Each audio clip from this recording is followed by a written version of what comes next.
"Shut your mouth, you uneducated hick. Get the hell out of my sight." The roar of Ethan Hayes' voice echoed like a thunderclap through the five-star ballroom, silencing the hundreds of distinguished guests. But he wasn't finished. He snatched the glass of deep red Cabernet from the table and hurled its contents directly into my father's face. My father, a man in a frayed, worn-out work coat, stood trembling, clutching a rustic wooden crate of farm-fresh eggs. "You've lost your mind, Ethan," I screamed, rushing forward to push my husband away. But Ethan's eyes, bloodshot from a mix of expensive whiskey and sheer arrogance, glared at me. He pointed a shaking finger in my face. "You're defending him? Then you can get out with this old beggar too. I am a vice president, a PhD from Yale. I will not have some dirty, foul-smelling farmer embarrassing me in front of my business partners." The entire room held its breath. My mother-in-law, standing beside him, smirked and added a venomous comment. "That's right. Get rid of her and her trashy family. Her kind is only fit to wash my son's feet." But they had no idea. They had no idea that the simple man standing there, his face dripping with wine, was the one who held the fate of their entire parasitic family in his hands. My father didn't get angry. He simply, slowly, took off his glasses and wiped them clean. Then he smiled a smile so chilling it sent a shiver down the spine of anyone who saw it. "All right, you people like luxury. I'll show you the price of luxury." What happened after that cold, terrifying declaration? My name is Sarah, and what you've just heard was the most painful and most liberating moment of my 10-year marriage to Ethan Hayes. Today, I'm going to tell you the whole truth about a marriage that looked like a fairy tale on the outside but was rotten to the core on the inside. So you can see that sometimes the person who stabs you deepest is the one you share a bed with, the one you gave your entire heart to. The story began on an autumn evening at the most magnificent five-star hotel in New York City. It was a gala to celebrate Ethan. My husband had just been officially appointed vice president of the prestigious Sterling Economic Institute and was unveiling his new billion-dollar urban development project. For Ethan and his family, this event was nothing short of a coronation, their grand entrance into the echelons of high society. Crystal chandeliers cast a brilliant glow on expensive evening gowns, perfectly tailored tuxedos, and shimmering glasses of champagne. The air was a heady mix of designer perfume and gourmet food, the very scent of wealth and vanity. The guest list was a who's who of the city's elite: professors, doctors, successful entrepreneurs, and a host of opportunists eager to curry favor with my husband and me. Ethan stood at the center of it all, a champagne flute in hand, a radiant, self-satisfied smirk on his face. He wore a custom-made navy suit, his hair slicked back with expensive pomade, exuding the polished confidence of a man who had made it. Looking at him, no one would have guessed that 10 years ago, he was just a poor kid from a small town in the Midwest, a scholarship student who couldn't rub 2 nickels together to pay his rent. Standing next to him was my mother-in-law, Brenda. She had poured herself into a gaudy, sequined gown, a string of pearls as thick as her thumb around her neck, her fingers laden with gold rings. She moved through the crowd, her voice booming, her laugh shrill and forced as she tried to sound sophisticated. Her desperate attempts at grandeur made me want to shrink into the floor with embarrassment. She bragged to anyone who would listen. "Oh, my Ethan has been a genius since he was a boy. That waterfront mansion in Greenwich they live in, he earned every penny for it himself, and that new Mercedes Maybach he drives, all his blood, sweat, and tears. His wife, she doesn't do a thing. Just a freeloader, living off my brilliant son." I stood in a secluded corner, clutching the guest list, my heart aching. The dress I wore was 3 years old. I hadn't dared to buy a new one, wanting to save every dollar to ensure this party was perfect. Hearing Brenda's words, my heart tightened. The mansion, the luxury car, it was all my father's money. It was the sweat and tears of Frank Miller, the father they openly despised behind his back. My father had quietly purchased them under his company's name and allowed us to use them, giving Ethan the facade of wealth he needed for his career and his networking. And now, coming from Brenda's lying mouth, it had all become her son's achievement. I suppressed a sigh and tried to adjust the floral arrangement on a nearby table. At that moment, Ethan was speaking to a group of investors, his voice brimming with confidence. This project is my masterpiece. As you know, to succeed in today's economy, you need a cold head and strategic vision. I have no patience for old, outdated ways of thinking. We are the elite. We must live and work on a different level. The group nodded in agreement. I saw in Ethan's eyes a terrifying level of hubris. The success that had come so quickly, thanks to my father's support, had made him delusional about his own abilities. He'd forgotten that without my father's late-night calls to his powerful contacts, without the massive sums of money my father had injected to grease the wheels of bureaucracy, a PhD, with a paper-thin resume like his, would never have seen this day. Suddenly, a cloying wave of perfume hit me. A young, beautiful woman in a stunning red dress with a thigh-high slit approached Ethan. It was Jessica Vance, his personal secretary and, as he'd recently been gushing, his indispensable right hand. She looped her arm through Ethan's with a casual intimacy that was far too familiar for an employer and his employee. "Ethan," Jessica purred, her eyes fluttering flirtatiously. "The investors from the city council are about to arrive. You should come greet them with me." Ethan turned to her, his expression softening in a way I hadn't seen him look at me in years. He nodded and smiled. "Of course. Let's go. I can only relax when you're handling things." He then turned to me, his voice cold and abrupt. "Sarah, go check on the desserts. Make sure there are no mistakes. These are all VIPs tonight. Whatever you do, don't embarrass me." With that, he turned and walked away with Jessica, leaving me standing alone in a sea of strangers.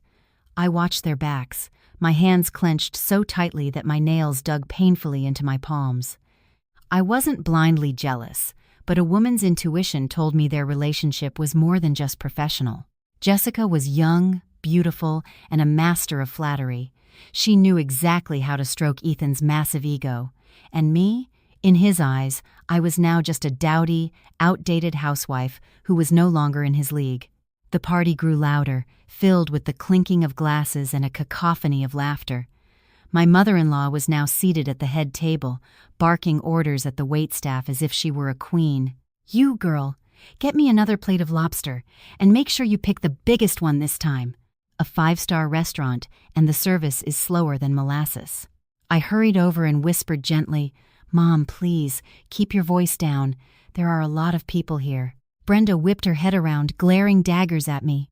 "Are you telling me what to do? I'm your mother-in-law. I am the mother of the vice president. I can eat what I want and say what I want. Why don't you take a look at yourself?" Dressed in those old rags, standing next to my Ethan, "You two look like a prince and a pauper. You should be grateful he's a good son and pities you enough not to have divorced you yet." Her words were like needles stabbing at my self-respect. I wanted to scream, to tell her that every piece of jewelry she wore, from her diamond ring to her gold necklace, was bought with money I took from my own savings account as a gift for her. That the very chair she was sitting on, the status she was enjoying, was all built on the foundation of my family's wealth. But I chose to remain silent. Not because I was afraid, but because I wanted to save face for my husband, to ensure this party went off without a hitch. I foolishly believed that my forbearance would buy our family peace. But I was wrong. I was hoping for calm, but some storms just can't be avoided. Just as the party reached its peak, the classical music was abruptly cut short by a commotion coming from the main entrance. "Sir, you can't go in there. This is a private event. You need an invitation." The security guard's voice was firm. I'm Ethan Hayes' father-in-law. I just brought him something from back home. Please, just let me see him for a minute." A familiar, gentle but trembling voice responded. My heart skipped a beat. It was Dad, my father, Frank Miller. I quickly put down my glass and wove through the crowd, rushing towards the entrance. From a distance, I could see my father's thin frame. He was wearing an old flannel shirt, faded at the collar, and a pair of worn khaki pants with a few dirt stains. On his feet were a pair of scuffed work boots. In his hand, he carried an old wooden crate filled with straw, cradling a dozen fresh brown eggs. He stood there, a small, out-of-place figure framed by the gleaming glass doors, surrounded by men in polished tuxedos and women exuding expensive perfume. His presence was like a wrong note in a perfect symphony, awkward and painfully out of place. "Dad!" I called out, my voice choked with emotion. He looked up and saw me, his eyes lighting up from behind his thick prescription glasses. He gave a warm, kind smile, revealing teeth slightly stained from years of smoking a pipe. "Sarah, honey, I brought you and Ethan some eggs. The hens just laid them this morning back at the farm. They're real good for you. Your mother told me to bring them up for Ethan to keep his strength up. Heard he got some big new job." I ran to him and took his rough, calloused hand. A hand that had spent a lifetime holding shovels and steering tractors, a hand that had never held a champagne flute like the people inside. Tears welled in my eyes. My father, a secret titan of industry who owned thousands of acres of land and farms, a man whose net worth dwarfed that of everyone in this ballroom combined, always lived a simple, unpretentious life, like a poor farmer. He always taught me, the heaviest heads of grain bow the lowest, Sarah. The deepest rivers flow quietly. True wealth doesn't need to be flaunted. It's what's in your heart that counts. But this society, and especially my husband's family, didn't look at the heart. They only looked at the clothes you wore. "Miss Hayes," a security guard said to me, looking uncomfortable. "This is my father, let him through," I said sharply, pulling my dad inside. But just as we stepped through the door, we ran straight into Ethan. He was walking with Jessica and a few important guests. Seeing his father-in-law in such shabby attire, Ethan's face darkened. Instead of a greeting, he hissed through clenched teeth.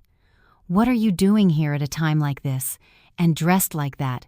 Are you trying to humiliate me in front of my partners?" My father stopped short, the smile vanishing from his face. He looked down at his own clothes, then at the crate of eggs in his hand, and stammered, I was just going to drop this off and leave." Your mother-in-law said. "That's enough." Ethan cut him off, his voice dripping with annoyance and contempt. He glanced around nervously, terrified someone would witness this scene, then lowered his voice to a command. "Give that crate to security and go home. This is no place for you. You look like a damn beggar." Ethan's words were a slap across my face. I stared at my husband. "Ethan, how dare you speak to Dad like that? He drove over 100 miles to get here." "You shut up!" Ethan yelled, his eyes bulging. "Look around you. The guests are all high-class people." Then, suddenly, some dirt farmer shows up. What kind of image does that project? You may not have any shame, but I do. By now, the commotion had drawn everyone's attention. Brenda came scurrying over. Seeing her in-law, she didn't bother with a greeting but curled her lip in disgust. Well, look what the cat dragged in. Goodness, did you ride a bus here? You smell like exhaust fumes. You're going to get the carpets dirty." Jessica stood beside them, covering her mouth to stifle a giggle, her eyes looking my father up and down with open mockery. "Oh, sir, you brought eggs? How quaint. But Ethan, darling, I'm sure these are just for the kitchen staff, right? None of the guests here would eat something like this." My father stood frozen amidst the circle of contempt. His hands, shaking slightly, tightened their grip on the crate handle. He said nothing, only staring at his son-in-law, at his in-law, at the people he had helped so generously. There was no pleading in his eyes, only a vast, bottomless disappointment. I could feel a hot rage boiling in my veins. I wanted to flip over the banquet table, to scream the truth in their faces, but my father suddenly placed a gentle hand on my arm. He looked at me and gave a very slight shake of his head. I understood that shake. He wanted me to wait. He wanted to see how this pathetic play would end. "Fine," Ethan sighed, his face a mask of reluctance. "Since you're already here, go sit down. But sit in that corner over there. And don't wander around. For God's sake, hide that crate of eggs under the table." He pointed to an empty table in a dark corner near the service entrance. It was the worst seat in the entire ballroom. I was about to protest, but my father had already nodded. "All right, I can sit anywhere. You go take care of your business." He then shuffled towards the corner with his crate of eggs. His thin, stooped back under the brilliant chandeliers was a heart-wrenching sight. I watched him go, then turned to look at my husband. Ethan had already put on his cheerful mask, turning to raise his glass with his guests, as if nothing had happened. I swallowed my tears and walked toward my father. I would sit with him. I would not let him endure this humiliation alone. But I never imagined that our patience would be mistaken for weakness. And it was that very miscalculation that would push them to commit the most foolish act of their lives, lighting the fuse of the time bomb called retribution. The party continued with its empty toasts and superficial chatter, but the atmosphere at our corner table was as heavy as lead. A few curious guests walked by, glancing at my father with judgmental eyes. "Who's that? Why is there a country bumpkin sitting here?" One of Ethan's friends, another academic fraud named Mark, snickered. "Oh, that's VP Hayes' father-in-law, a farmer from back home, I hear. Probably came to ask his son-in-law for money." Seriously? God, what a drag. Talk about marrying down. The husband is a prince, and the wife's family is. He trailed off, glancing at me before bursting into laughter. My father sat silently, his hands fiddling with a glass of water. He didn't drink alcohol, nor did he touch the food. He just sat there, observing everything. He saw into the very souls of everyone in that room, and I knew he was waiting for the final drop of water that would make the dam break.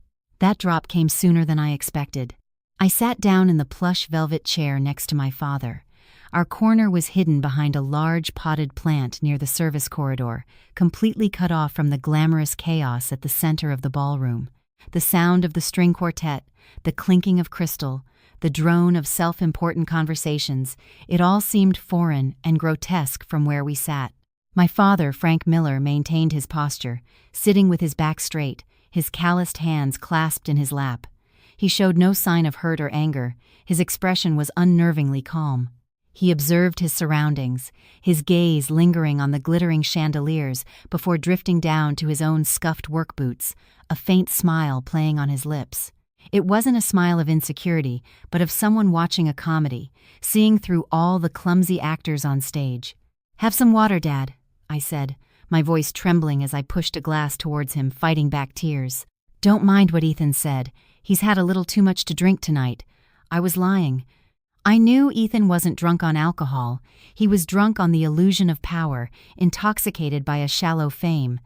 But I still tried to salvage a shred of dignity for my husband in front of my father, even though the image of the intellectual husband I once admired had long since crumbled. My father took a sip of water and shook his head gently. "You don't have to defend him, Sarah. I've lived long enough to be a good judge of character. When things are normal, everyone seems decent. But give them a little money, a little power, and that's when their true nature comes out. That boy is flying too high, and people who fly high often forget who built the ground they took off from." His words, spoken so softly, stabbed my heart. He was right. 10 years ago, when Ethan was just a poorly paid instructor riding a beat-up scooter, he was so kind, so humble. He had held my hand and sworn to cherish me for a lifetime, to treat my parents as his own. But ever since my father began secretly funding him, using his connections to elevate him to the vice president's chair, he had changed completely. He started criticizing me for being provincial, belittling my parents for their lack of formal education. He believed everything he had today was purely the result of his own genius, and that the help from his wife's family was nothing more than a footnote. Lost in thought, I was startled by a large shadow falling over our table. I looked up to see Mark, Tom, and a few of Ethan's other close friends from his academic circle. They held glasses of wine, their faces flushed, their eyes glazed over but filled with a mocking curiosity. Well, if it isn't the man of the hour," Mark slurred, leaning in to stare at my father as if he were an exhibit at a zoo. "Been hearing about you for ages, sir. Have to say, your style is unique. Attending a 5-star gala dressed like you're about to plow a field. Truly one of a kind." The group erupted in laughter. Tom, a portly man squeezed into a tight suit, added, "Don't be rude, Mark. The gentleman is clearly a minimalist. Sir, what's that crate under your feet? Don't tell me you brought livestock in here. The health department would have a fit." My father looked up at the young men surrounding him. Instead of being flustered, he slowly pulled the wooden crate into view, revealing the brown, farm-fresh eggs inside. Not livestock, just eggs, from my own hens. They're free range, fed on corn and grain, no growth hormones. The yolks are a deep orange, very healthy. I brought them for my children, to keep their strength up. "Oh my God, eggs!" Mark clutched his stomach, howling with laughter and slapping Tom on the back. Did you guys hear that? He brought eggs to a 5-star hotel for strength. That kind of thinking is just priceless. I shot to my feet, my face burning with anger. You watch your mouths. This is my father. You are my husband's friends, men of education. How can you behave with such a lack of class? Mark's smile vanished. He narrowed his eyes at me. Whoa, Sarah, calm down. We're just having a little fun. Why so tense? Besides, your husband is a vice president, a PhD. Shouldn't you advise your father to dress a bit more appropriately? When people see him like this, they're laughing at Ethan, you know. Just then, Brenda, my mother-in-law, waddled over, fanning herself dramatically despite the air conditioning. Seeing her son's friends cornering my father, she seized the opportunity to flaunt her perceived superiority. "Oh, you boys will have to excuse him," Brenda announced in a shrill voice, loud enough for everyone nearby to hear. Our two families. We come from very different worlds. One side is from a long line of scholars and gentlemen, while the other is, well, mud on their boots. I told Ethan, when you choose a wife, you look at her pedigree. But he wouldn't listen, said he was in love. Now you see what happens when you try to put a crow in a peacock's cage. It's just embarrassing. I stared at Brenda, feeling the blood rush to my head. Mom, what are you saying? My parents raised me, educated me, and I lack for nothing. Do not insult my family. Brenda's eyes widened. Insult? Am I wrong? What does he do for a living? He raises chickens and grows vegetables, right? And what does my son do? He's a scientist, a leader. He travels internationally like he's going to the grocery store. Look at him, sitting here. He sticks out like a sore thumb. It was then that my father finally spoke, his deep, steady voice cutting through Brenda's tirade. The lady is right. I do raise chickens, a lot of them.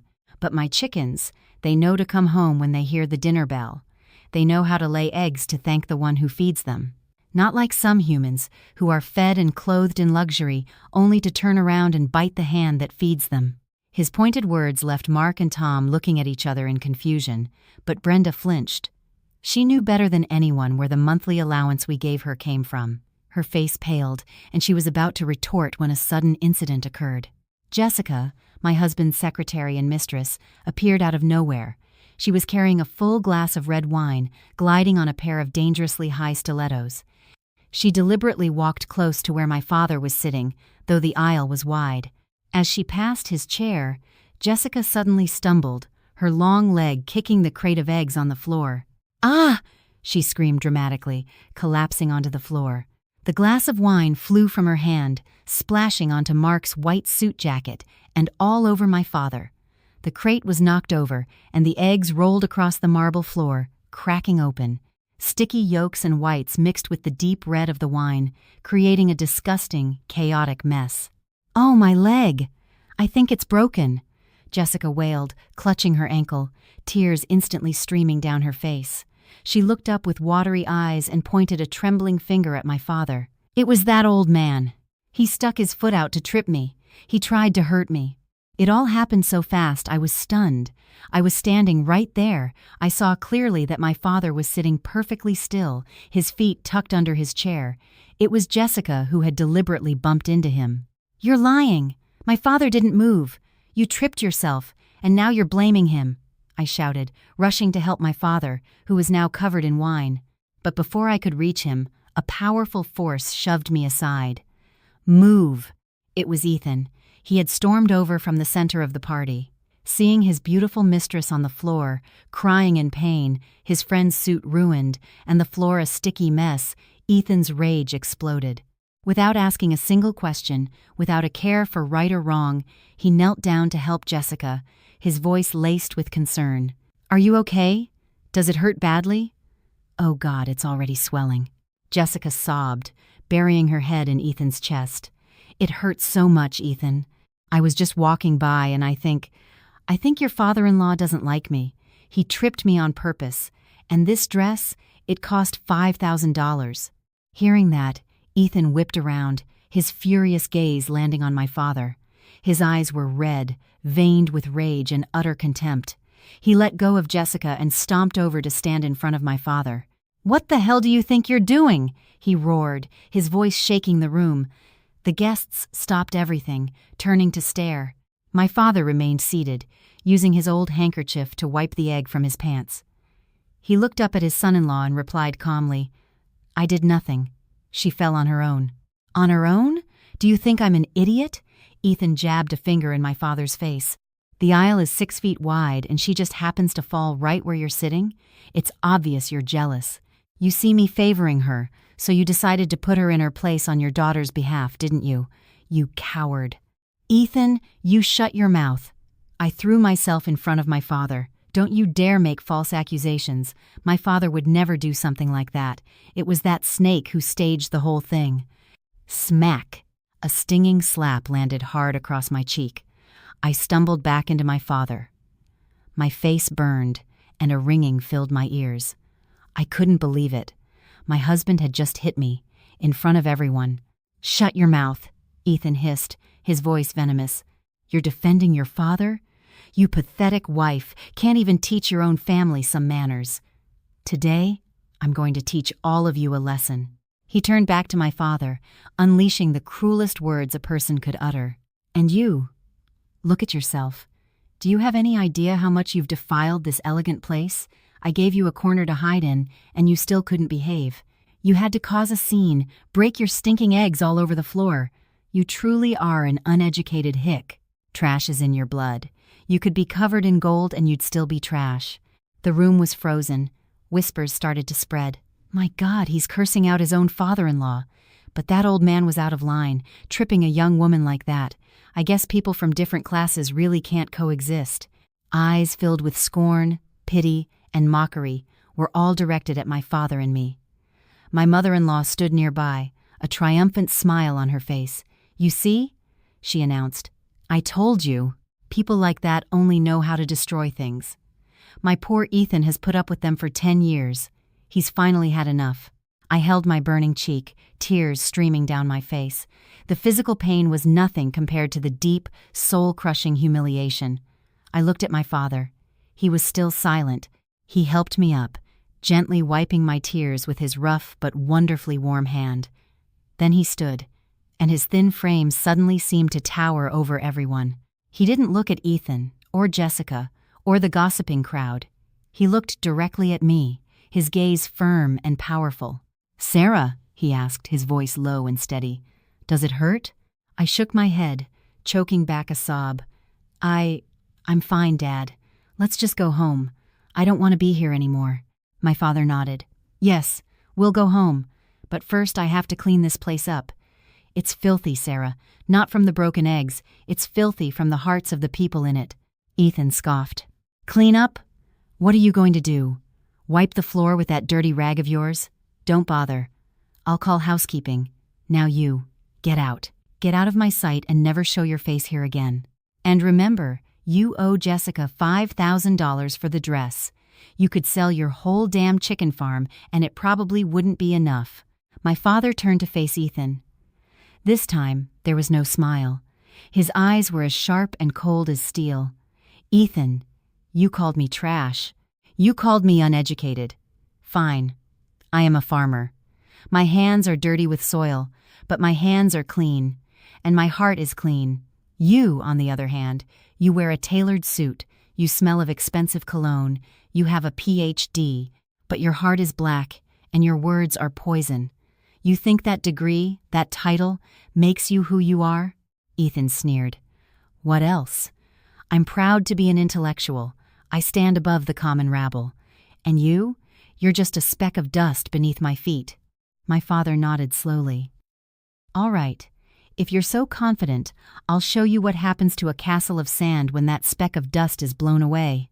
With that, my father reached into his coat pocket and pulled out an old, beat-up flip phone. The numbers on the keypad were worn away. The sight of it made Ethan's friends burst into laughter. "Oh my God, it's 2024 and he's still using a museum piece. Is he calling the local farmers' co-op for backup?" Ignoring the jeers, my father dialed a number. He put the phone to his ear. After just 2 rings, the call was answered. "Hello, Mr. Chairman. I'm here." A professional voice came through the speaker. It was quiet, But in the now silent room, I heard it clearly. It was the voice of my father's personal attorney, the man who managed the entire fortune Ethan knew nothing about. My father's voice was cold and decisive, stripped of all the warmth of a loving father-in-law. Revoke it all, immediately. All assets, shares, vehicles, and properties currently authorized for use by Ethan Hayes. Send him back to the pigsty he just mentioned. Execute now. Yes, Mr. Chairman, I'm on my way. My father ended the call and slipped the phone back into his pocket. He looked at Ethan, who was standing there stunned, not yet comprehending what had just happened. You told me to get out, didn't you? Fine. I'm leaving. But when I leave, I'm taking everything that doesn't belong to you with me. Let's see how you play vice president without this dirty farmer to back you up. He took my hand. Let's go, honey. The air in here is toxic. Let's go home. Ethan sneered, his face still a mask of defiance. Who do you think you're scaring? Revoke what? My house, my car, my position? Who the hell do you think you are to revoke anything? Security. Get this pair of lunatics out of here. Now. The security guards surged forward, their faces grim, ready to drag my father away. But just then, the grand ballroom doors swung open. A cold draft swept in, carrying with it the presence of real power, the men who would turn my father's declaration into Ethan Hayes' worst nightmare. The banquet of greed was over. The judgment had begun. The heavy oak doors of the ballroom swung open. But it wasn't more security guards who entered. It was two middle-aged men in impeccably tailored, handmade suits that radiated an aura of authority. The man in front had silver-streaked hair and gold-rimmed glasses, carrying a gleaming crocodile leather briefcase. That was Mr. Davis, a lawyer known as the Steel Fist in corporate law, famous for handling billion-dollar litigation. The man behind him, broader in build with a kind face but razor-sharp eyes, was Mr. Thompson, the president of the largest investment bank in the city, the very bank financing Ethan's projects. Their arrival immediately cast a chill over the room. The snickering and jeering aimed at my father died down. All eyes turned to the entrance. Ethan, who had been aggressively directing security to remove my father, instantly shifted his demeanor.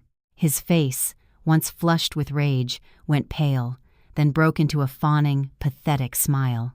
He quickly adjusted his tie, smoothed his suit jacket, and gestured for the guards to back off.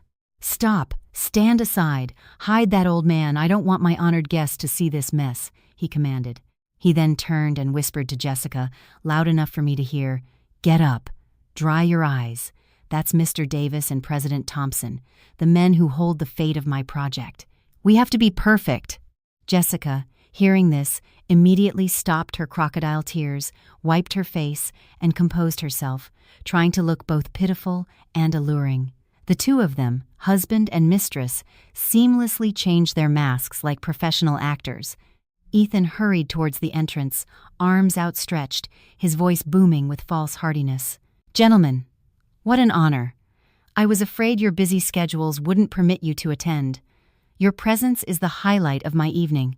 Please come, the head table is this way." Ethan bowed slightly, extending his hand to shake theirs. His confidence was peaking. He believed their arrival was a testament to his own status and power. He wanted to use their prestige to put my father down one last time, to show that old farmer what the world of the elite looked like. But Ethan's hand was left hanging in midair. Mr. Davis and Mr. Thompson seemed to look right through him, their eyes scanning the chaotic room with an urgent, searching gaze. Ethan's smile froze. He tried to recover. "Mr. Davis, Mr. Thompson, perhaps the lighting is a bit dim. It's me, Ethan Hayes, the vice president. I assume you're here to discuss the next phase of funding?" Mr. Thompson finally gave Ethan a brief, cold glance that made him shudder, but he didn't answer. He just kept searching the room. Meanwhile, in our corner, I stood by my father, still surrounded by the guards. My father stood tall, calmly brushing invisible dust from his shoulder. He showed no surprise at the men's arrival. He simply gave a slight nod, a subtle but authoritative gesture. I looked at my father, then at the groveling Ethan, and a wave of painful memories washed over me. 10 years. For 10 years, I had sacrificed my youth, my career, and my spirit to build a launch pad for that man to soar. I remembered when we first met. He was a poor scholarship student, skinny and awkward, never with more than a few dollars in his pocket. He would take me on dates on his rusty bicycle, and we'd eat at cheap food stalls. But the way he looked at me was full of love and gratitude. "Sarah," he'd said, "one day when I make it, I'll give you the world. You're my savior, my everything." I believed him. For those words, I defied my parents to marry him. My father, a shrewd judge of character, had disliked Ethan from the start. "That boy's eyes are shifty, and his words are too smooth," he'd warned me. "A man like that is quick to change his heart." But I was young and in love. After we married, Ethan wanted to pursue his master's and then his PhD. His meager instructor's salary couldn't even cover tuition, let alone our living expenses. So I sold the gold jewelry my parents gave me as a wedding gift. I took on 3, sometimes 4 part-time jobs translating, selling things online, tutoring late into the night. I remember coming home at 2 a.m., in the dead of winter, my hands and feet numb with cold, only to see him studying under a lamp. The sight warmed my heart. My husband is ambitious, I told myself. My suffering is worth it. Then he needed money for research grants, money to bribe his way up the academic ladder. The sums grew from thousands to hundreds of thousands, then millions. I had nothing left. I had to go back to my father, on my knees, begging him to help. My father was furious. He threw a glass against the wall and called me a fool. But in the end, his love for his daughter won.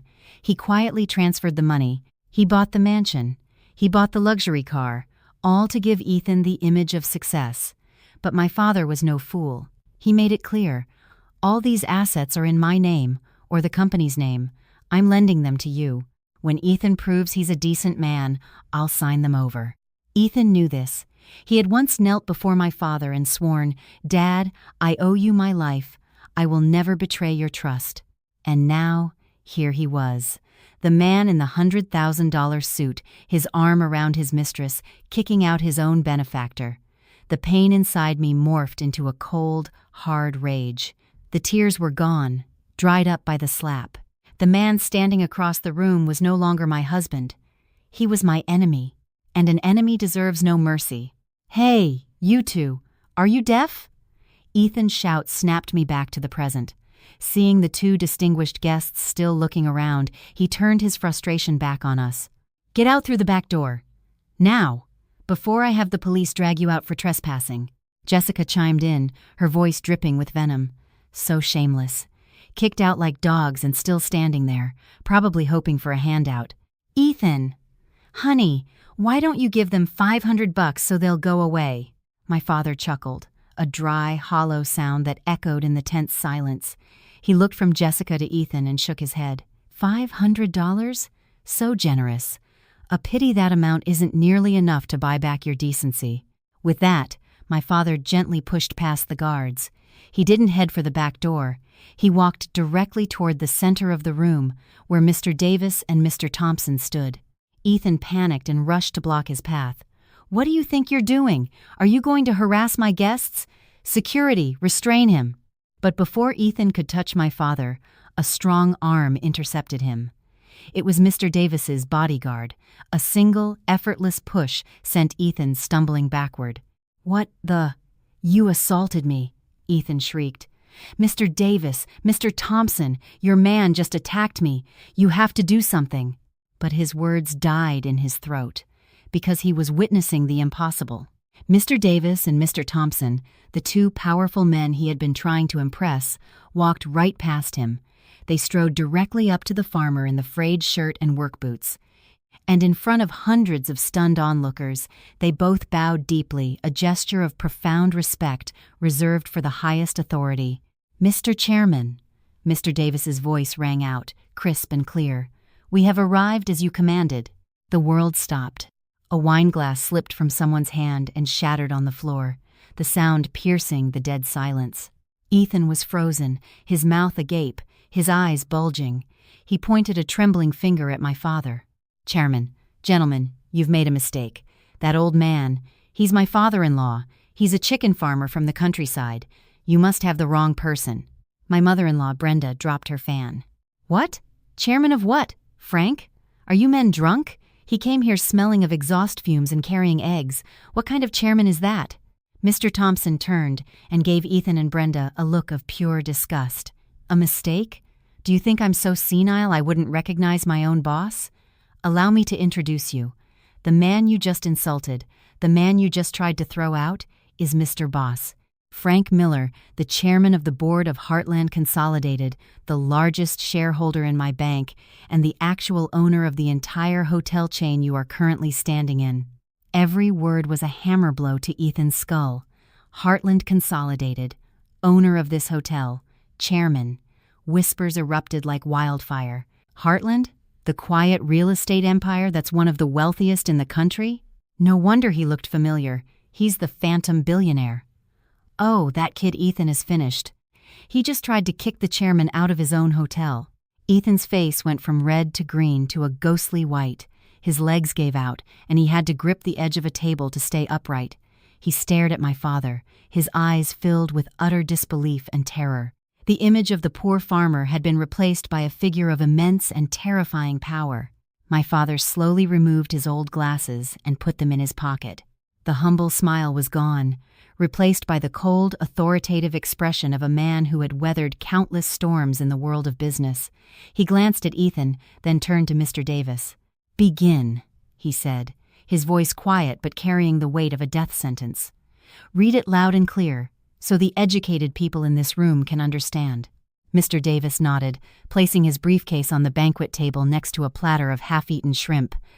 The clasps clicked open with a sharp, final sound. He pulled out a thick file, stamped with the seals of his law firm and Heartland Consolidated.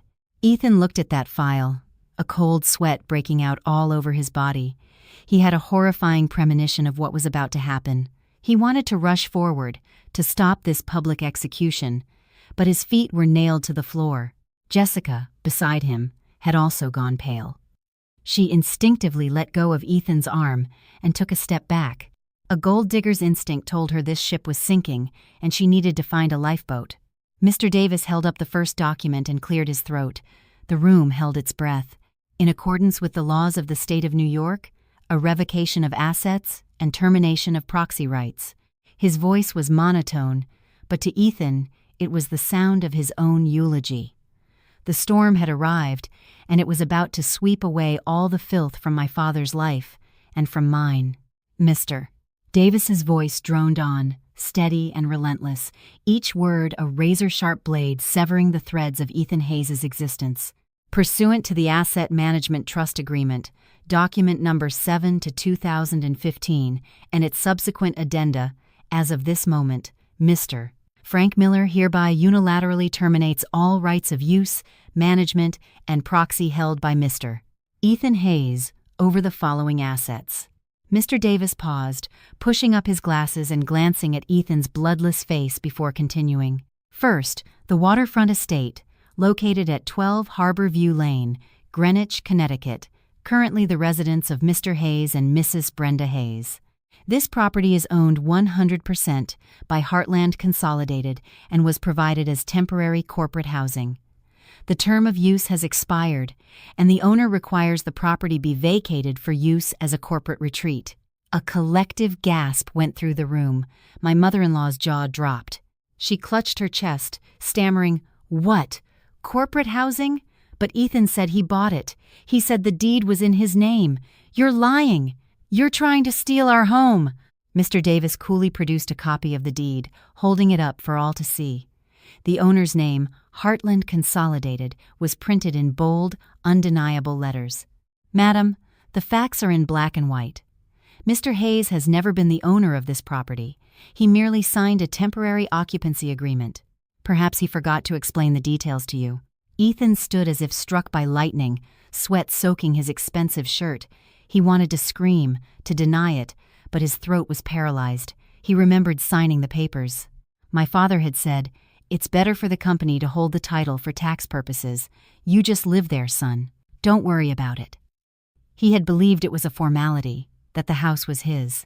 He had forgotten the cardinal rule: if your name isn't on it, it isn't yours. Second, Mr. Davis continued, giving Ethan no time to recover. The immediate repossession of the Mercedes Maybach S 680, license plate E. Hayes. This vehicle is part of the corporate executive fleet and was assigned to Mr. Andy S. Hayes for business-related travel. Mr. Hayes is required to surrender the keys and the vehicle immediately. This time, Ethan's friends lost their composure. Mark, the one who had been singing his praises just an hour ago, whispered loudly to his companion, "Holy crap, it was all borrowed?" He told everyone he imported that car for $500,000. No wonder he treated it like a Fabergé egg. Ethan swayed, gripping the table for support.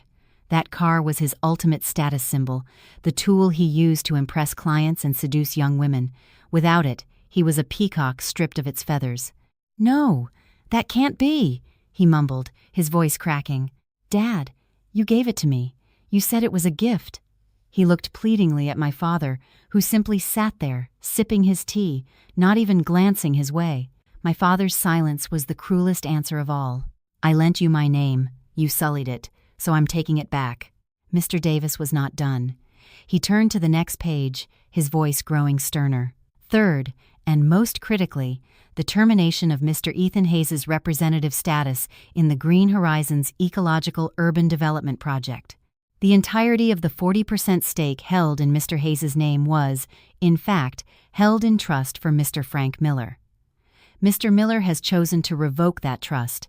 This means Mr. Hayes no longer has any role, authority, or financial interest in this project. This decision is effective immediately. This was the atomic bomb. The Green Horizons project was his ticket to the big leagues, the very reason he was made vice president. Losing it meant losing not just money, but his entire career. He was back to zero. Worse, he was in the negative. "No!" Ethan screamed, lunging toward Mr. Davis to snatch the papers. "You're lying. The shares are in my name. You can't take them from me." The bodyguard swiftly intercepted him, twisting his arm behind his back. Ethan struggled helplessly, bellowing like a cornered animal. "Let me go. I'm the vice president. I'm the lead investor. My father-in-law would never do this to me. Dad, say something. Tell them to stop." My father finally set down his teacup. He stood and walked over to Ethan. The crowd parted, clearing a path for the true chairman. He looked at Ethan, his eyes no longer gentle but as deep and cold as an abyss. "Ethan," my father said, his voice heavy, "I once thought of you as a son. I gave you an opportunity millions only dream of. And what did you do?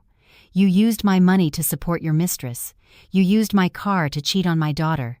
You used my house to let your mother belittle my child. And tonight, you used the mouth fed by my table to call me a beggar."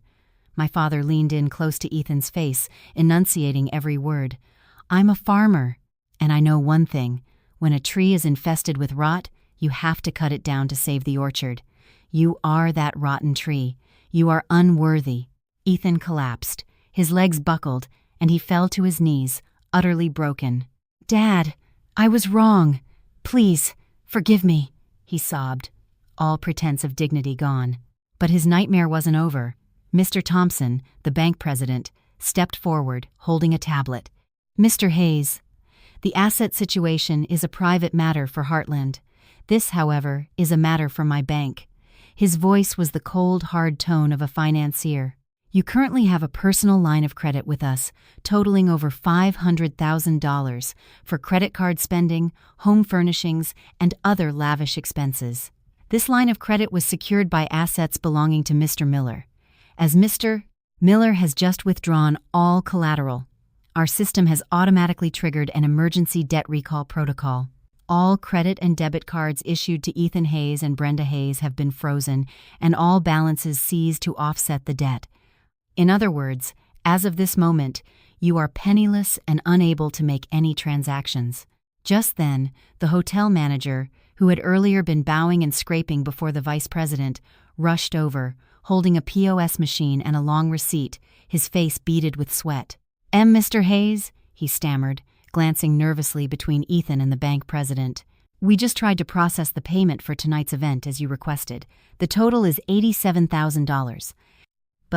But all 3 of your cards were declined. The system says the accounts are frozen." The room exploded with whispers. $87,000 for a party and he can't pay? Did he just try to dine and dash? How humiliating. Throws a lavish party and then gets his cards declined. The manager's attitude shifted instantly.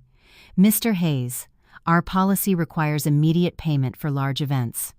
If you are unable to pay, we will be forced to contact the authorities regarding fraudulent acquisition of services. Fraud? Ethan gasped. No, I'm not a fraud. I have money. Just let me make a phone call. He fumbled for his phone, frantically dialing his friends, Mark and Tom, who were sitting right there in the room.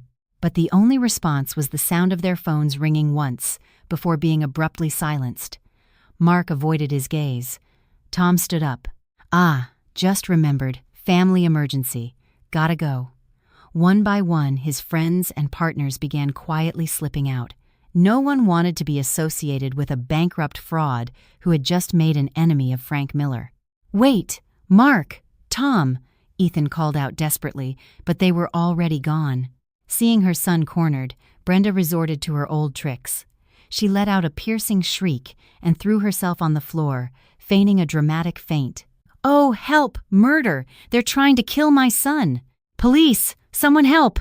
The rich are persecuting the poor. She thrashed around on the floor, smearing the mess of eggs and wine all over her gaudy dress, looking like a madwoman. But no one felt any pity. Ethan rushed to her side. Mom, my mother has a heart condition. If she dies, you'll all be responsible. I watched the clumsy performance without an ounce of sympathy. I knew her health better than anyone. She was strong as an ox. I walked over. Everyone, please remain calm. My mother-in-law has a history of fainting whenever a bill is due. I know the cure. I picked up a pitcher of ice water from a nearby table and dumped it squarely onto Brenda's face. Splash. Brenda shot up like she'd been hit by lightning, forgetting she was supposed to be unconscious. You wicked girl! Are you trying to kill me? It's freezing! The room erupted in laughter. Brenda, realizing she'd been exposed, turned beet red and hid her face in her hands, a pathetic, dripping mess. My father signaled for the bodyguards to separate the remaining angry creditors from Ethan, not out of pity, but because he didn't want legal complications. He walked over to Ethan, who was now sitting on the floor, bruised and defeated. You see now, son, my father said quietly, the people who come to you for money will leave when you're broke.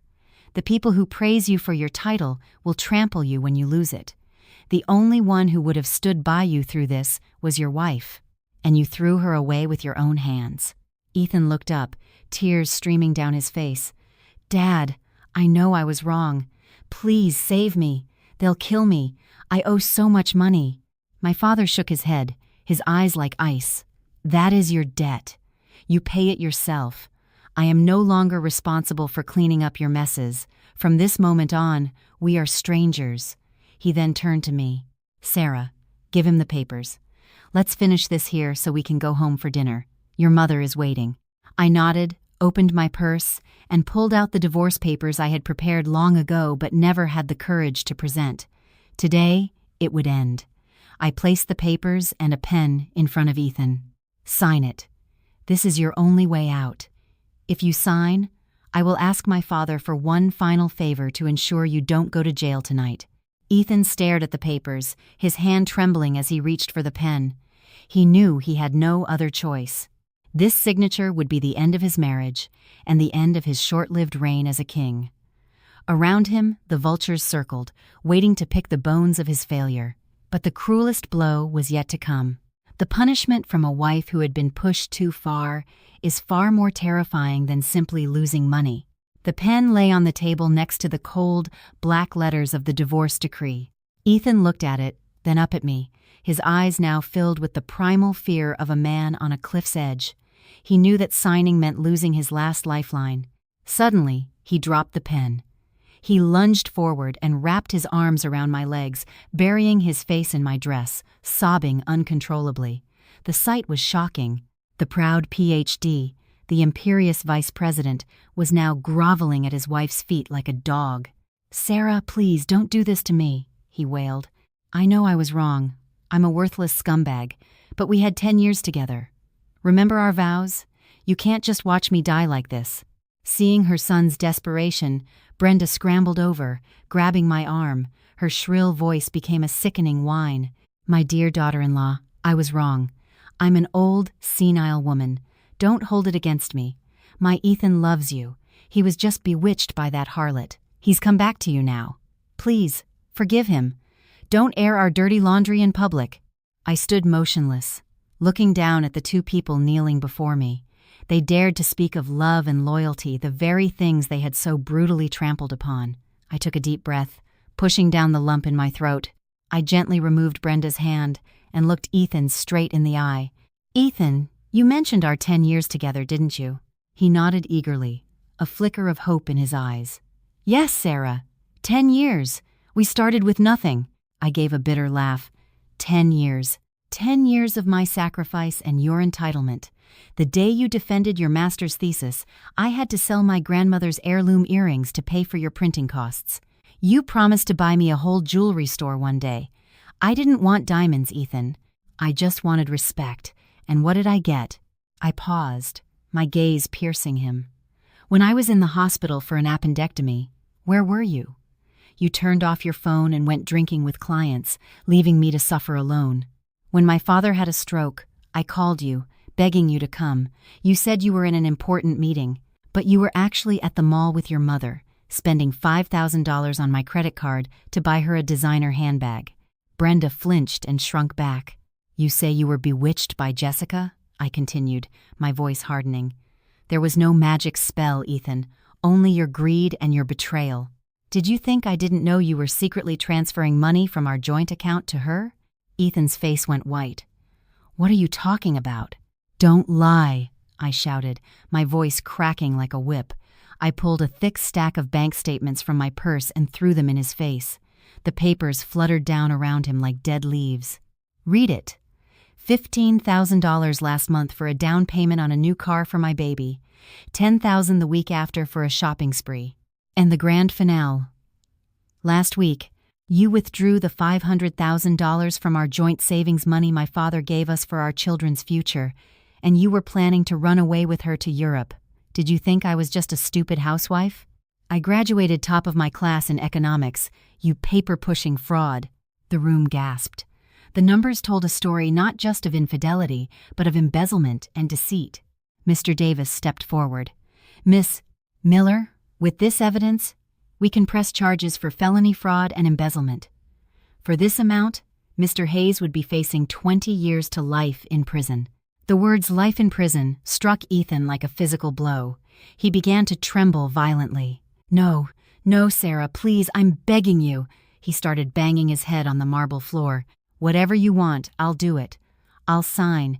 Just don't send me to prison. I have to take care of my mother." "Fine," I said, my voice devoid of emotion. "Sign the papers, and one more condition." He looked up, tears and snot smearing his face. "Anything." I pointed toward the door. "After you sign, you and your mother will leave my father's house tonight, and you will leave with exactly what you brought into this family. Nothing." Ethan stared blankly. "What? What do you mean?" My eyes went to his expensive suit, his Rolex watch, then to Brenda's gold jewelry. "Take it off," I commanded. "What?" they both gasped. I said, "Take it off," I repeated, my voice like ice. "The suit you're wearing was a birthday gift from my father. That Rolex was what I bought for our anniversary, instead of paying my own student loans. Even the shoes on your feet were paid for with my family's money. None of it belongs to you. And you." I turned to Brenda. "That necklace, those rings, that designer bag you're clutching, that was my money. You called me a freeloader. Then stop using the freeloader's things. Take it all off. Now." Brenda clutched her purse. "No, this is mine. You gave it to me. You can't strip your own mother-in-law naked in public." I smirked. "If you don't take it off yourself, I'll have security do it for you. Then you'll have no dignity left at all." I signaled the guards, who took a step forward. Terrified, Brenda began frantically removing her jewelry, throwing it onto the table while muttering curses under her breath. Ethan, shaking, took off his suit jacket, his watch, and even his shoes. He stood there in his wrinkled dress shirt and socks, a pathetic, diminished figure. Is this enough?" he whispered, unable to look at anyone. I picked up the Rolex, looked at it for a moment, and then dropped it into a nearby trash can. Sign it. With a trembling hand, he scrawled his name on the divorce papers. Then he and his mother, clutching a plastic bag containing the worn-out clothes they had arrived in years ago, stumbled towards the door. "Wait!" My father's voice stopped them. They froze, a desperate hope in their eyes. But my father wasn't looking at them. He was looking into the distance. "I'm not keeping you. I just want to say one last thing. From now on, if you see us on the street, you don't know us. And remember today's lesson. A meal paid for with someone else's blood, sweat, and tears is easy to eat, but it will choke you on the way down." They didn't reply. They simply shuffled out of the ballroom, a path clearing for them as the remaining guests looked on with contempt. The heavy doors closed behind them, shutting out a dark chapter of my life. I stood there, watching them go, and felt nothing. Not joy, not satisfaction, just a profound sense of relief, as if a mountain had been lifted from my shoulders. My father put his warm hand on my shoulder. "You did well, honey. It's okay to cry now." His words broke the dam. I turned and collapsed into his chest, sobbing. I cried for my lost youth, for my shattered trust, and for the final, cleansing release of 10 years of pain. "It's over, Sarah. It's over," he soothed, his own voice thick with emotion. "Let's go home. Your mother's waiting with dinner." Outside, a sudden downpour began, washing the city clean.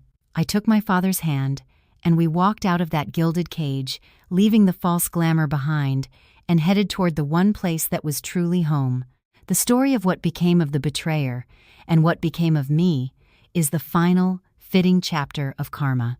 The aftermath was swift and brutal. Ethan and his mother were last seen huddled under a bus stop awning, soaked to the bone. The news of his academic fraud and public disgrace spread like wildfire. He was fired, blacklisted, and buried under a mountain of debt from the people he'd conned. He ended up doing manual labor, his soft hands blistered and bleeding, a ghost haunting the city that had once been his kingdom. Brenda, stripped of her finery, withered into a bitter, resentful old woman, ostracized by everyone she had once looked down upon. As for me, I bloomed. After the divorce, I found myself again. I didn't take the executive position my father offered me at his company.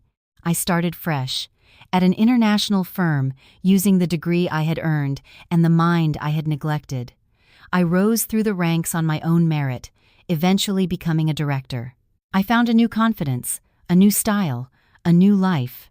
One afternoon, I was driving my own car, a sleek new Audi I'd bought with my own bonus, when I stopped at a red light. Across the street, a haggard man in dirty work clothes was struggling with a broken-down delivery scooter. It was Ethan. Our eyes met for a fleeting second. I saw the shock, the shame, and the utter defeat in his face before he quickly looked away, hiding himself in the crowd. The light turned green. I didn't look back.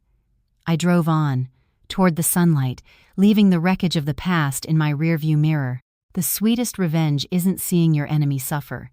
It's being so happy and successful that they become completely irrelevant. Life is fair. You reap what you sow. And I was on my way to a harvest of my own making, finally free.